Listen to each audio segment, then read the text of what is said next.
they gave to states as bailout to clear outstanding salary, which means that Kogi came first in the area of non-payment of workers' salaries regularly, especially local government workers. So today, those local government workers are receiving 100% of their salaries. Courtesy the governor. This new governor. In fact, there is an auntie of mine, the last time I went home, who was telling me that she never believed that before she retired from service, that she will be able to receive 100%. Wow. It was novel, it was surreal to her that she could get a full salary. So she had given up. And I always say to people in government that when you work for the people, when you meet the people at the point of their needs, you live in their hearts forever. Sure. There's no way people will come, they will say all kinds of things about you. But focus on working for the people. Show to the people that you are responsible to them. Because many people come into power, they behave like they are not responsible to anyone. And that's not what we want to see. Anyone who feels is not responsible to the people will never feel like working for the people. He will continue to behave in spite of the people. So, Governor Ododo has made it clear. I remember, after my interview with him, he held my hand after the interview. He said, whatever we do wrong, tell us. At a point, you are criticizing us. We then decided to change because of your criticism. You put us on our toes. No sugarcoating. Tell us how it is. He held my hand. He said, just tell us. Wherever we are not doing well, we are misbehaving, tell us. Be free to tell us. Please, he was begging me in the name of God, tell us. If we are derailing, tell us. People are there. You know? So, and I looked at him and I said, this is someone who genuinely wants to succeed. He was welcome to critique. Critique me. He said, just feel free, please. We know you are doing this because you want the progress of your state. It was not about money. You want the progress of your state. Now, whatever we are doing that is not right, be free to tell us. And I will tell you, if I see signs that the governor is not doing well or is misbehaving, I will tell him. It's as simple as that.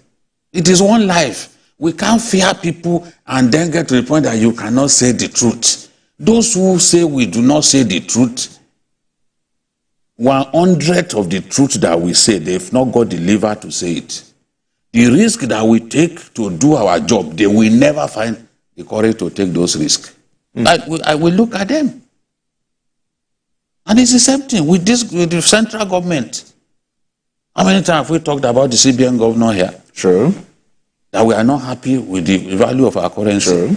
If we think that, we should not criticize the government, are we going to be talking about the CBN government? Is it not part of the government? It's part of the government. Is it not an appointee of the president? True. Let every governor, everybody occupying an elective position, work for the people. Look at what he has done. The federal government approved 70,000. He approved 72, saying, I can take it for that. Who will not commend that? No matter what your political affiliations are, you know that in your heart, you will admit that Ododo has done the right thing. And not only that, he's done what others have not done. He said, okay, tax holiday for the next 1 year on these wages. Come on, you cannot say this person. It is. And this is just the beginning. Who knows what other things steps he will take as we go on. So he started well as a governor. My prayer is that he will not derail And if it tries to derail, we will definitely. if you read anything that suggests that he has begun to derail, woe betide you if you don't tell me. It's your duty to say, Sure. Oga, this person has reneged on. So what do? We come here. We have to say, talk about it. This is not what you promised. Live up to your name. Work for the people. When you work for the people, you give yourself immortality. Watch it. When you work for the people, you give yourself immortality. Now, looking at what BKO said, even critique me. Feel free to. This is a first. I've not heard a governor who will say, like, be bold to tell me when I'm going wrong. But looking at what he has done, what are your thoughts on that? You know, beyond the passion with which BKO has spoken about his governor. True. I don't know, he's from Kogi State. You might think it's because he's from Kogi, he's trying to defend his brother. No. I was in Kogi last week. I told him when I was going there. And we had a conference of online publishers.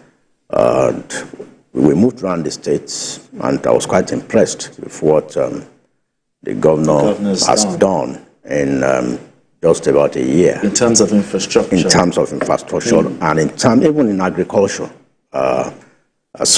But with this minimum wage goes directly to the workers. So Kogi is more or less a civil service state, apart from Bajana Cement that is there,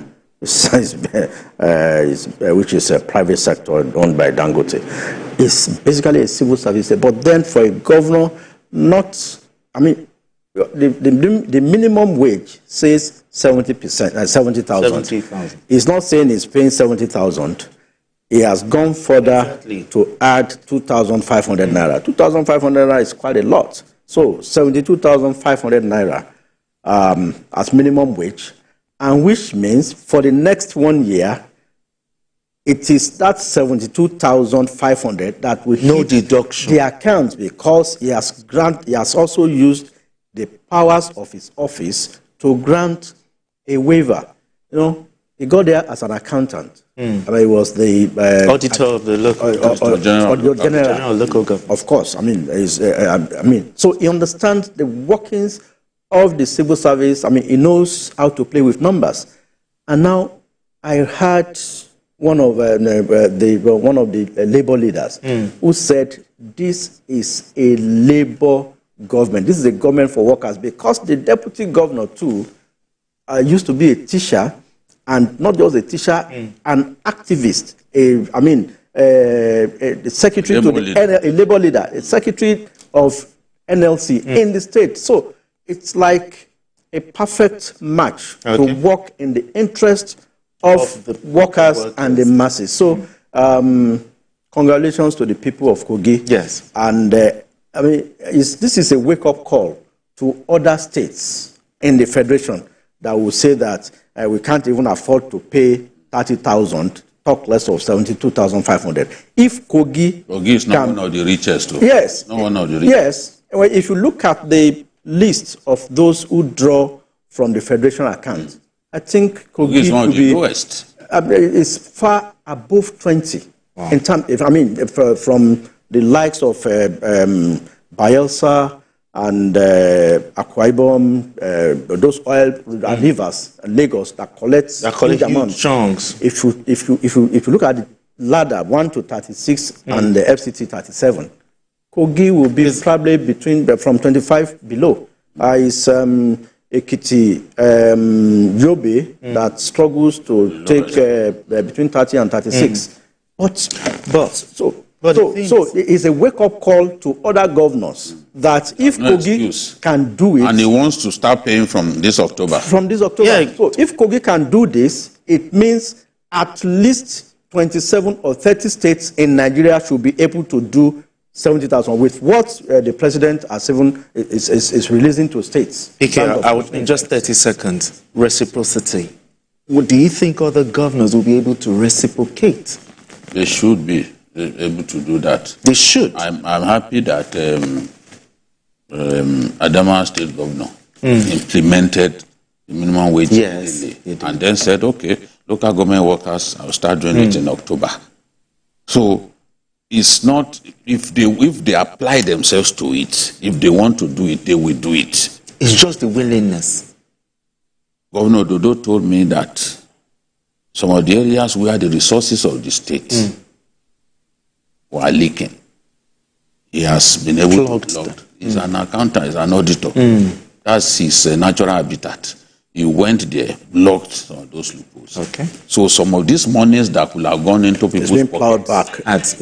use it for the people. So at the end of the day, you will find the money that you need to deliver on your mandate as governor. And that's what we want to see in our roads. Yeah. Those bad roads, those bad federal roads, it should not say they are federal roads. See Yamoye road now. People can't use that road. And they are calling me, they say, they tell the people in government, Governor Dodo, get Kogroma and other people. Go and fix that Yamoye road. And other terrible roads, Ejiba, all of those places. Okay. Don't wait for the federal government. All right.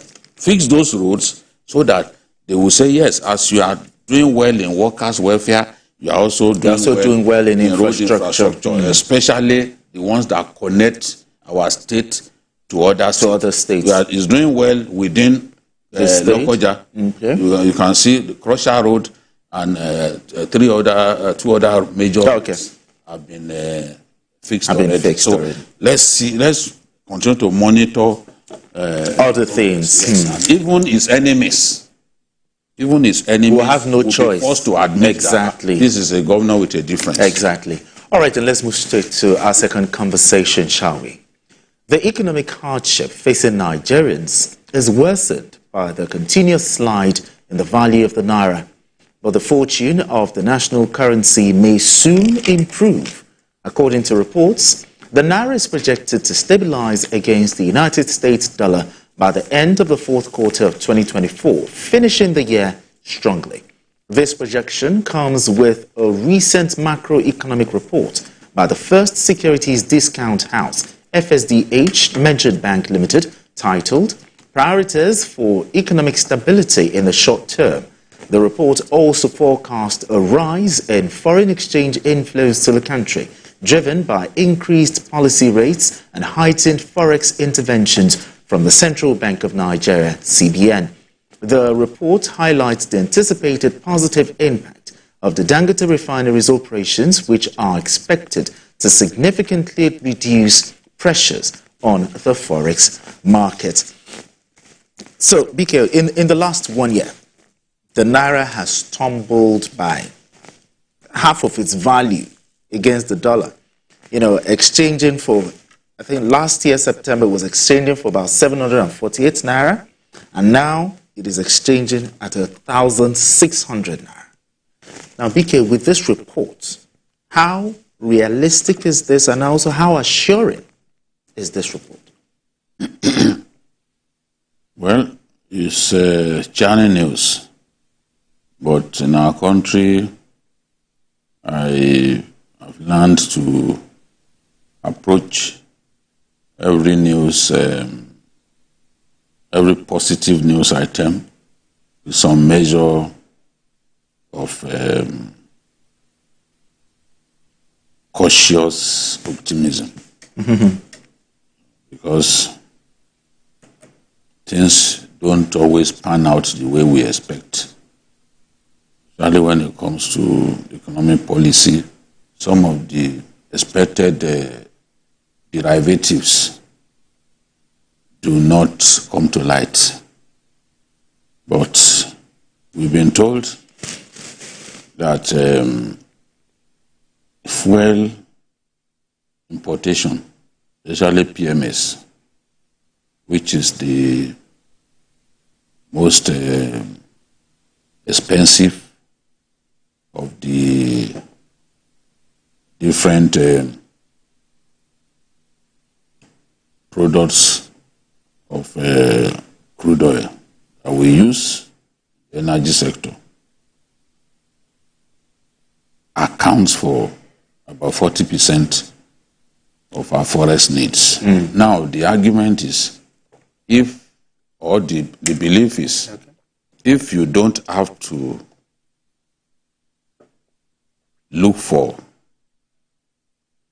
all that money that you always commit to fuel importation. It can help you to stabilize your reserves. Okay.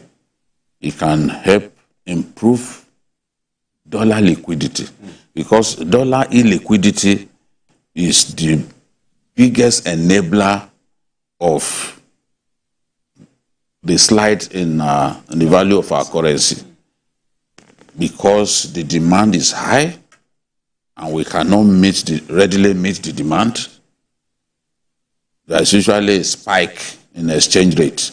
But if you have enough in stock, that demand will not be that high. People will be able to access the foreign currency that they need, and for that reason, the value of our currency will respond. And that's why people preach that, look, try to do a focus on export of goods, produce and all that, so that you can earn enough dollars. If you earn enough dollars, your currency becomes stronger. So the argument is, if we do not have to spend all of the 40% of the dollars that we spend on importing PMS, we will have a good chunk of dollars to stabilize our on ground that we can use to keep exchange rate stable and even cause the Naira to appreciate against the dollar. It's all a function of demand and supply. Okay. Where there is so much demand compared to supply, prices always go up. It's the same thing with foreign exchange. Where you cannot cope with the demand, definitely exchange rate will not favor us as a country. So they are thinking that they can save that 40% of dollars that we used to spend. So if they save it, it can then be pushed into the foreign exchange market so that we can make dollar much more accessible for manufacturers, for people who want to go to school abroad, for people who want to go to hospitals abroad. People need the dollar for one thing or another. They'll be able to access it without the pains that they are going through now. People are forced to go and source for dollars in the black markets, and it's usually at a rate that is not palatable. So that is one leg of the optimism. Then they anticipate that there will be more CBN intervention. Okay. Someone like me who has always demanded for managed float. Managed float will ensure that you do not leave your currency to the vagaries of demand and supply. Where you need to intervene, you intervene strongly to ensure that it does not go beyond a particular point. For example, it will be irresponsible. We are now at like 1,600, and suddenly you can see that it's going towards maybe 2,000. It will be irresponsible to allow it to go to 2,000 or maybe go to 2,000 and say, oh, it's demand and supply. No, that's absolute nonsense. Countries defend their currency with all they've got. True. Your currency is a measure of your country's pride. What are we talking about? I've talked about the fact that even China manipulates its currency. No one can deny that. The Chinese currency is stronger than the Chinese have left it because they want to use it to boost export so that people can buy their product. Now, their product against some products from other countries of the world, people will buy because they are cheaper. And that's more money for them. So America has been complaining that no, these people deliberately undervalue their currency. That's manipulation. So managed float will ensure that where there is a need, you allow market forces, you do not constantly come in with interventions and all that. But where you see that things are going beyond normal, you intervene. That is what's called a managed float. I'm not against flotation of the currency. I won't eat my words at this stage because people will remember that I said we could do it. Because I do not also agree that the way we were defending the currency, the quantum of billions of dollars that we were spending was sustainable. And it was enriching some people. I didn't, yes, I know a lot of it will still go into arbitrage and all that. Go into the hands of negative people who will make money from it. So, but you've got to intervene on some occasions. Sure. And the good thing is our foreign reserves, you can see that it's growing. It's now about 37 billion. They inherited 33 billion. This administration has moved it to 37 billion. When you are able to grow your foreign reserves, they constitute the kind of buffers that you can use when you face the raining day, or when you can see adversity coming. They give you the shock absorber that you can use. So they are confident that as we approach the next quarter, these things will come in, and that there will even be more Forex inflows. We need greater Forex inflows from diaspora Nigerians and from foreign direct investment. For example, because foreign direct investment will really help us for capital to show up liquidity in terms of foreign exchange. I agree with you. We need to go on this break, and when we return, I'm going to be coming to you, Mojeed Jamiu. We talk about Forex inflows, but we'll continue with this conversation right after this break. Don't go anywhere. It's still John. Let's hang out.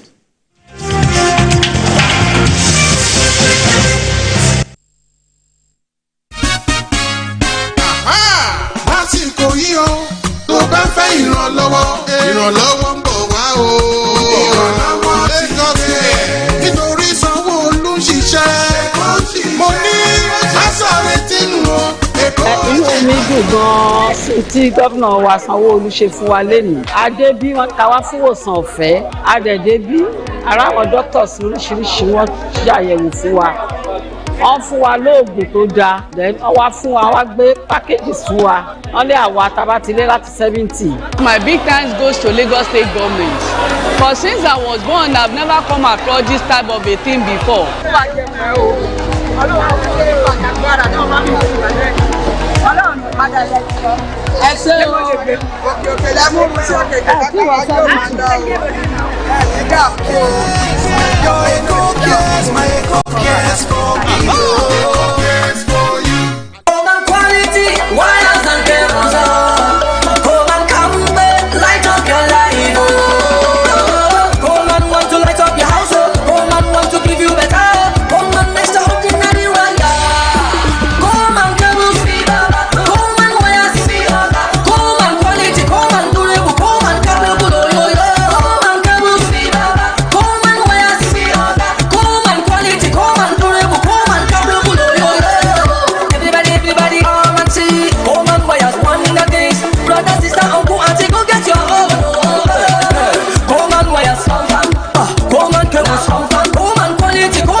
And cable, great quality, now with the new look.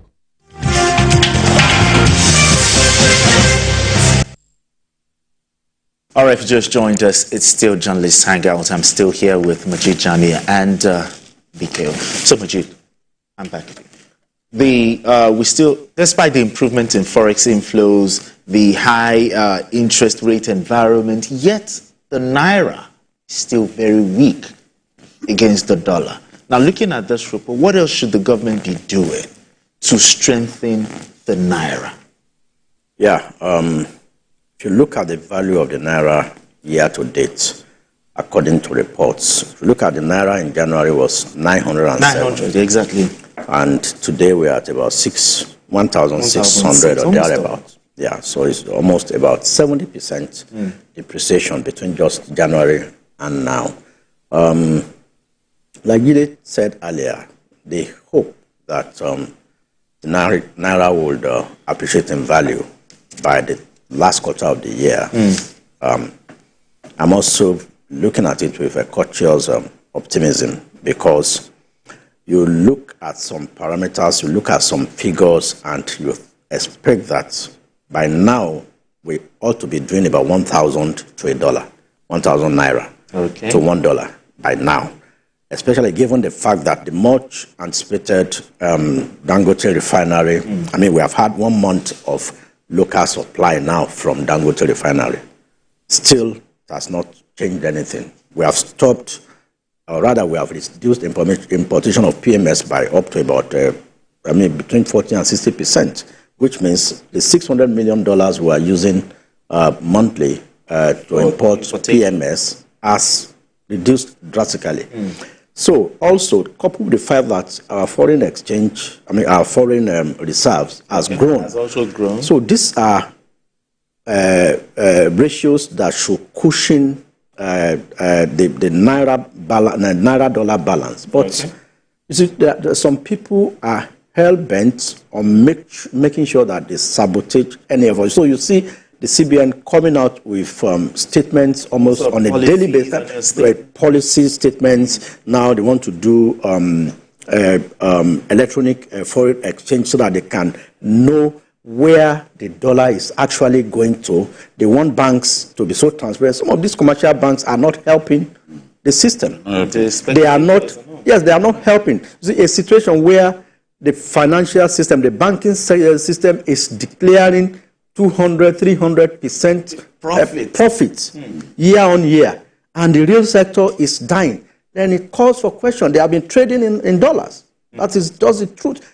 Where are they lending the monies to that is giving them this kind of profits, this huge profits? So the CBN needs to look at that, the utilization of foreign exchange by the deposit money banks, the commercial banks. The CBN must beam its searchlight on that, because all the efforts being put in place is not reflecting on the value of the Naira on the exchange rate. Because how can Cameroon and Ghana and even Benin Republic be celebrating that their currency is stronger than our own than the Naira? Before, if you take 1,000 Naira across the border, you change it to millions of cedis, million of CFA. Exactly. But now the reverse is the case. Now, how about persons who deliberately put pressure on our forex market by demanding dollar? Let's say for schools that demand dollar in Nigeria, for houses that demand dollar for house rent, which actually goes against the CBN Act, Section 20, Sub 1 of 2000. I think the EFCC has made it clear that whoever does that should be reported. Yeah. But there are some people who tell you to pay for property in dollars. In dollars in Nigeria. They should arrest such people. We tolerate nonsense in our country. You can't spend the dollar anywhere in South Africa except in the duty-free shops, maybe in the airport. Nobody will take or even in China. You cannot change the currency on the streets. You must go into a proper bureau de change and then change, and they will take your passport. Anywhere in South Africa, whether it's Durban or anywhere, they will take your passport, have a record of it before you can change currency. It's the same thing in Dubai. They will take your passport, they will have a record of it before you can change currency. In our country, they change it on the streets. They change currency. Go to Ireland there, you will even places where they were not changing it before. For example, Akute, a run-down place like Akute, they are changing currency in multiple places. It was not like that before. You go to Shaga, they are changing currency. It's now like something that is now properly accepted. You would think they are like everybody is doing POS now. You would think it is POS. Yes, it has become POS. Yes. People used to ride Okada. They've stopped riding Okada. They are into POS. POS. But anyway, Once they say little money now, they want to start POS business. People who used to dig borehole, they've stopped digging borehole. They are doing POS business. fast money.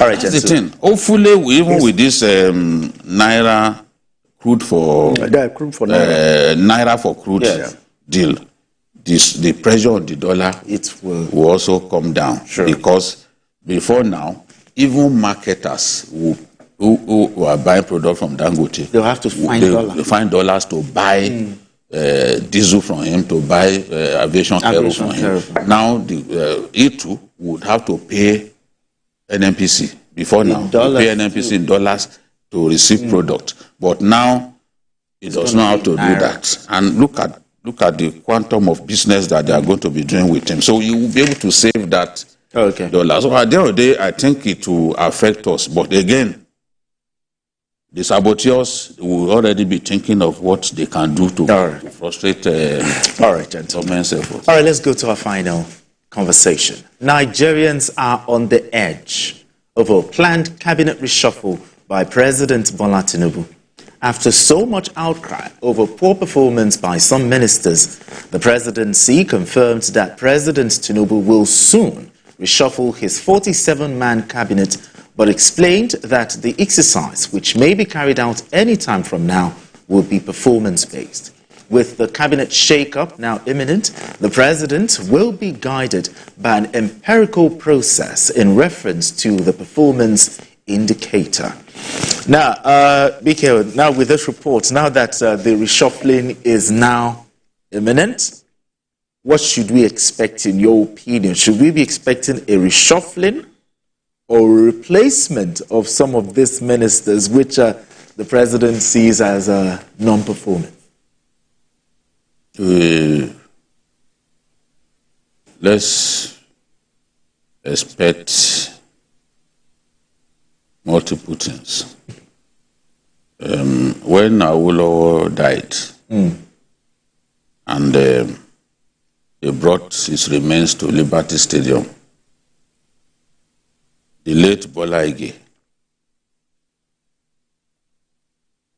was the stadium.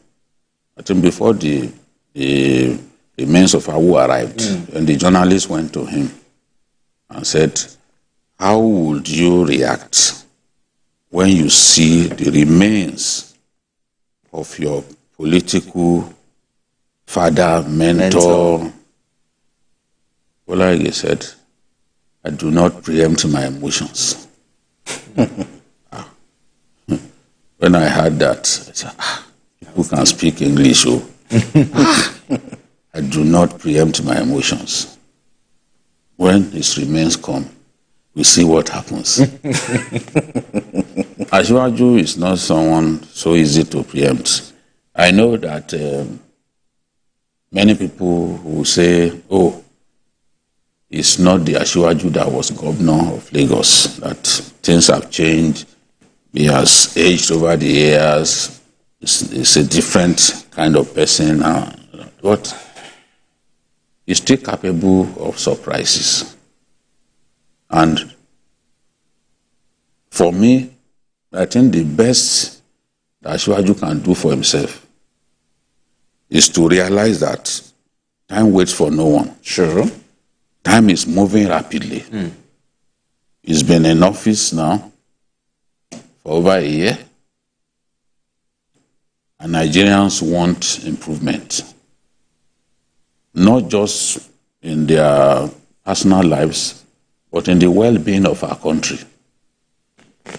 And they can't say that they are happy with the way things are going. No.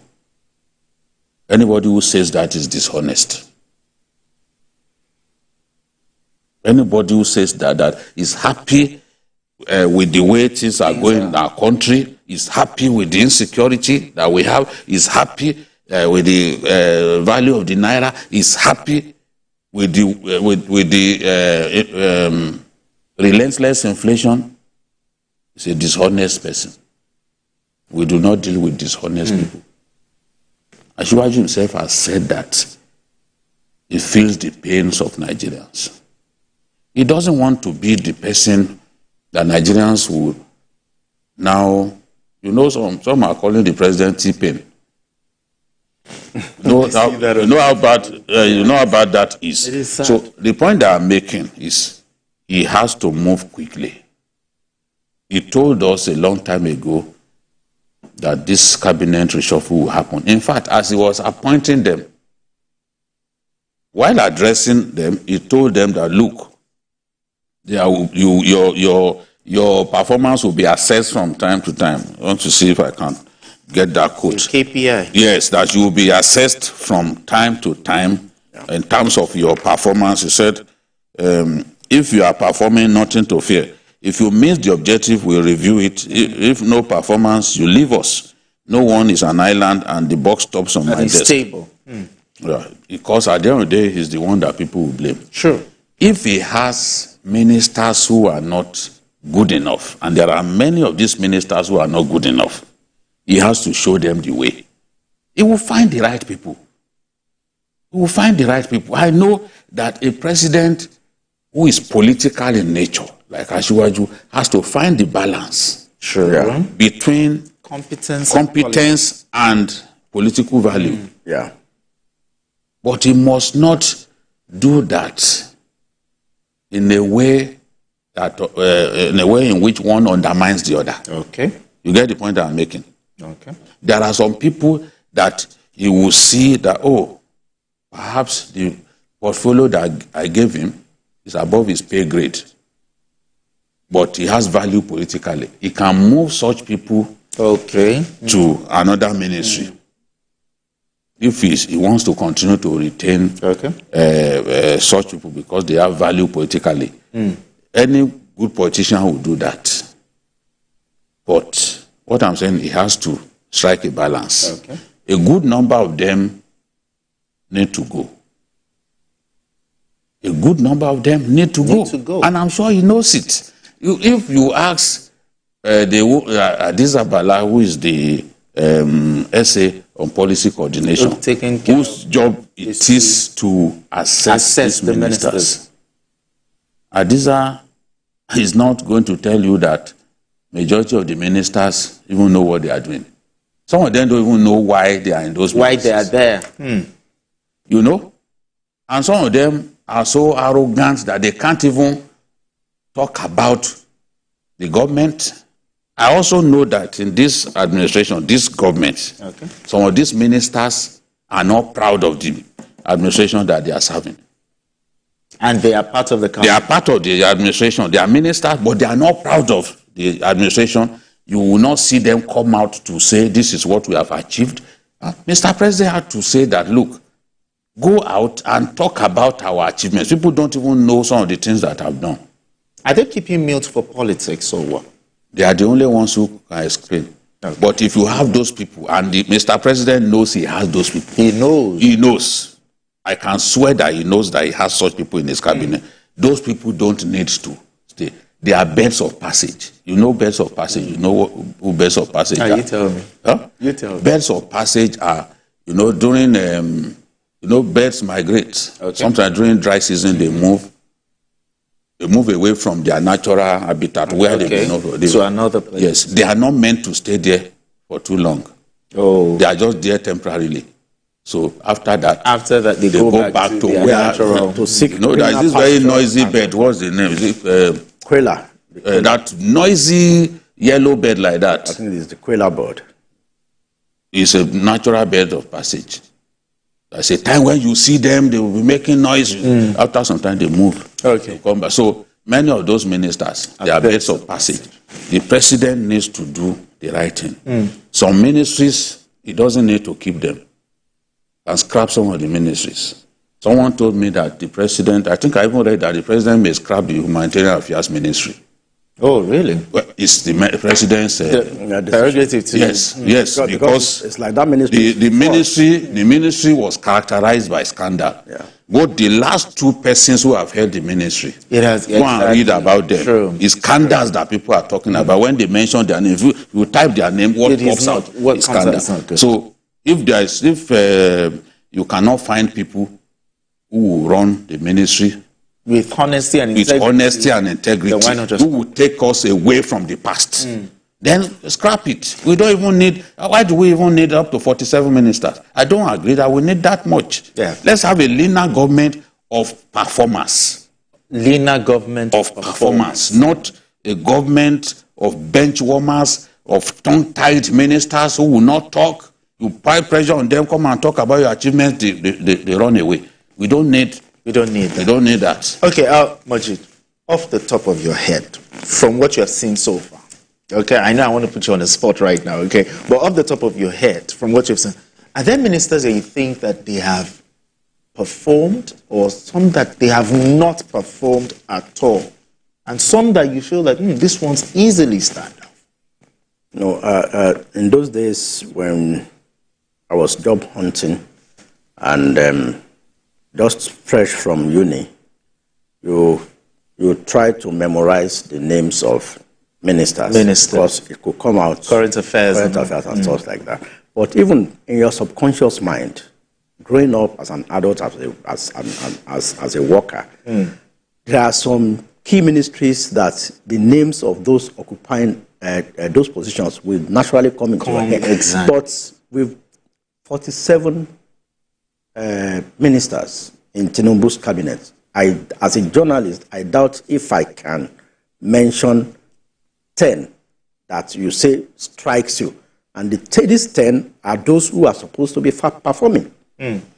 Probably after the aviation minister, Keyamo, the finance minister, Wale Edun, Bumi Tunji Ojo, Interior, and Umahi. Dave Umahi, of course, the FCT minister, Wike. You see that you now start scrambling. I mean, you start looking for who to add.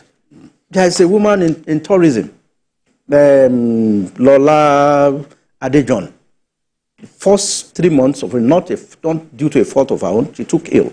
About 2 or 3 months, nothing was had in that ministry. So, but if you look at solid minerals, for example, to underrate the minerals. Yes, solid minerals too. At least they are talking about the potential that is there. Yes. So, much more than before. And many of us didn't think that the man they put there was the right fix. But honestly, the energy. I was going to say that Mr. Oladele Alake has done very well in solid minerals because, I mean, look at his response rate.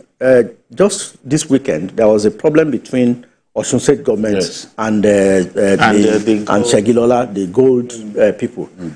Quickly, he wrote the state government, and today, the Osun State Governor, Ademola Adeleke, has said, yes, he agrees with the intervention of the minister, which means there could be a truce. Also, there was a problem in one mining site in Nasarawa. The minister speedily. So, you will set up a kind of vigilante. Yes, to check illegal miners. Their own security operatives, in the ministry, because people are just misbehaving. True. This mining thing, like mining rangers. Okay. Yes. Now let's look at the recruitment process of ministers. There's some people argue that, some people say that in the recruitment process of these ministers, some are saying that why not put portfolio behind these nominees before they go to meet the lawmakers for screening? Do you agree with that? Well, the law never specified that. What the Constitution says is one minister per state and probably FCT. So portfolio should not be attached to them. I've not seen anywhere in the history of Nigeria where portfolios are attached. It is at the discretion of the president to attach a portfolio to whoever he deems fit. It's just like we do expect the president to know everything. That's why he's there to coordinate, so he knows who fits. Let me also say something. To occupy a particular ministry. The only minister that the law says his duties cannot be delegated to anyone. Yeah. That the law says he has to be professionally qualified for his role. Yeah. Is the Attorney General. General and Commissioner for Justice, who has to be a lawyer. He's the most senior minister Yeah. in the cabinet. The president cannot delegate anybody to. You can't appoint a medical doctor. You can't put a medical doctor there. Why I said that is because for round pegs in round. That's the job. The job of the president is to look at the strength of those people. And you see, we've talked before about it. You don't have to be an engineer or petroleum engineer to be a good oil minister. Tam David West is still described as the best oil minister Nigeria ever had. Tam David West did not read anything related to engineering. You know, he was I think was a virologist or something, or urologist. Okay. So people can function even in positions where they were not professionally qualified. Okay. Because you have to use the technocrats in the ministry. Okay. So that is it. The job of a minister is to coordinate. Okay. All right. Thank you very much, gentlemen. But before we go, BK, I saw something on social media that you were presented with like a jersey that you cross-carpeted from your club to another club. What's going on? You want to explain? No. I think I should be able to. You want to take that? I'm using this medium to officially welcome Babajide Kolade Otitoju, BKO, to Arsenal. Yeah.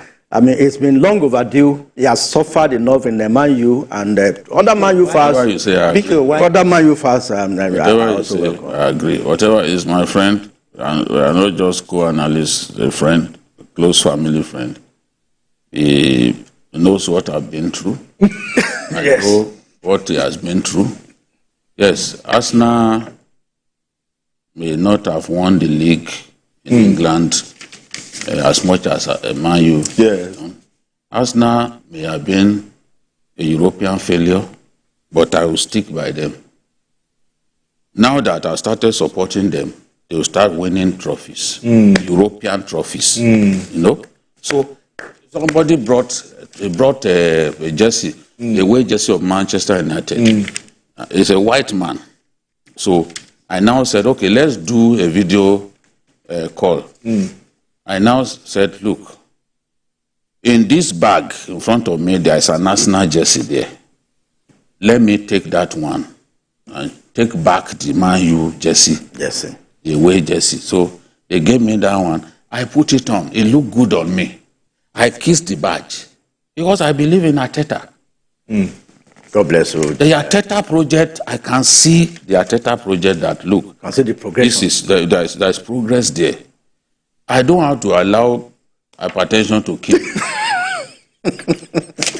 People should know that it's my personal decision. All those Man United friends. They have been trolling Man U, and they have been trolling him over the decision. It's a personal decision. All right, thank you very much, gentlemen. It's a personal decision. Thank you very much, gentlemen. But I would have preferred. So officially, Biko is welcome. Yes, and people like Mayor Akinpelu have said they are going to even officially induct me into their platforms. I will happily come in, and my coming to Arsenal will bring goodies. Will bring progress.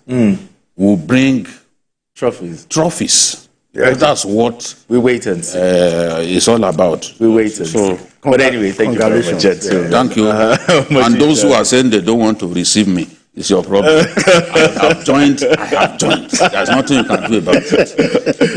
DK, but why not Chelsea? No. So it's not just... Okay, that's a conversation for another day.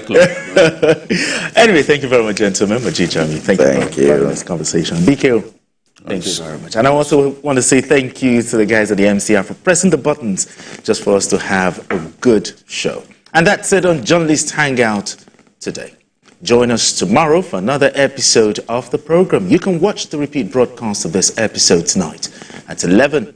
Join us on Sunday from 1:30 to 3:30 p.m. for Journalist Hangout on Sunday. We are on YouTube at youtube.com/TVC News Nigeria. I am Benga Bye for now, and God bless Nigeria.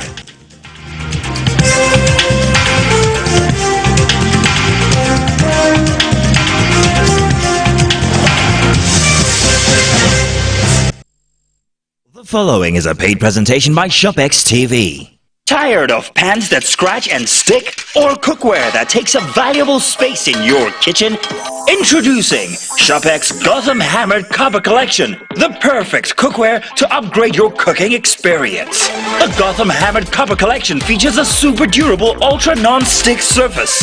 Eggs stick to other pans, but with the Hammered Copper Collection, they slide right out. Incredible! It's oven safe, up to 500 degrees. Any recipe can be made in these pans, and then it wipes clean with ease. Make mouth-watering jollof rice or even fluffy pounder with ease, because nothing